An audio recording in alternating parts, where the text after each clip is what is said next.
Hi everyone, welcome to Bad Barry's Bar and a couple of jokes I've got for you. Now you know with Christmas coming up down the road, drinking and driving is a problem and the old police are out there waiting for you. Well, I had an experience the other night which I'll pass on to you. It may save you the embarrassment of getting arrested and having a whacking great fine. Well, I went to a party and I had a fair amount to drink, had a lot of fun, and when I was coming home, I suddenly thought, you know, I've had a lot to drink. I'm sure the police are going to be out there. So I took a taxi. Well, I came home, past the police block. Of course, no stopping or anything. Came straight through. Came home. It was fine. Then when I woke up this morning, I saw I've got this taxi. Now, I've never driven a taxi before. I don't know where I got it. Don't know where it came from. So if any of you want a taxi, just come round. It's standing in the driveway. Okay, so much for drinking and driving.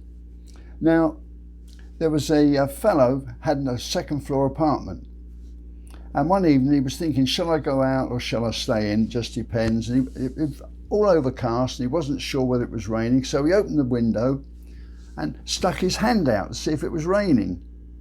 And there was a plop, and all of a sudden an eye landed in his hand, and he looked at it and it was an eye.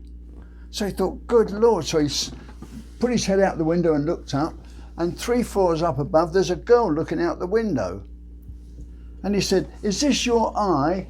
And she said, oh yes. She said, have you caught it? He said, yes, I've got it here. He said, if you tell me your apartment number, I'll bring it up. So she gave him the number, and he took the eye up there, you see, and knocked on the door, and she opened the door. She said, oh, he gave her the eye. Thank you. She said, thank you very much. And she put the eye back in. It was a glass eye. And she said, I'm so glad you caught that. She said, it saved me getting another one. It's a real job getting a match. But she said, come and have a drink. So they went in and had a drink. You see, they got on pretty well. She said, look, I'm just about to have dinner. I've got enough food for 2. If you want to stay for dinner, you're most welcome. So he stayed for dinner and they had some more drinks. Well, the old long story, cutting the long story short, they spent the night together. Well, in the morning, they're having breakfast. She's doing breakfast for him. And he said, I'm most amazed you've treated me so well. I mean, do you treat every guy you meet like this? She said, oh no, only those that catch my eye. Well, what do you expect? Now, another story I heard that made me laugh, and this concerns an Australian and a New Zealander. Well, you know, there's always a little bit of friction, a bit of rivalry, if you like, between the Aussies and the Kiwis. The New Zealanders are Kiwis.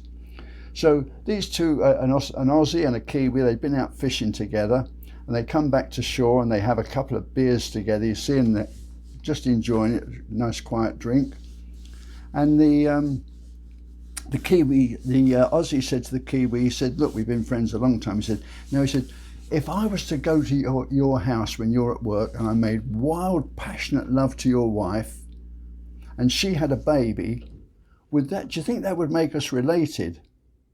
And the Aussie thought about it for a while. He said, no. He said, I don't think we'd be related, but it sure would make us even.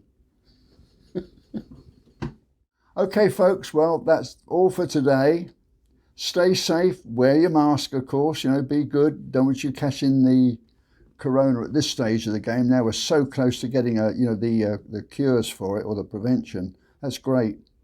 Well, thanks very much for watching. If you liked it, press the like button, and if you press the subscribe button, you'll get a notification when a new episode comes out, and you can decide to watch it or not, as the case may be.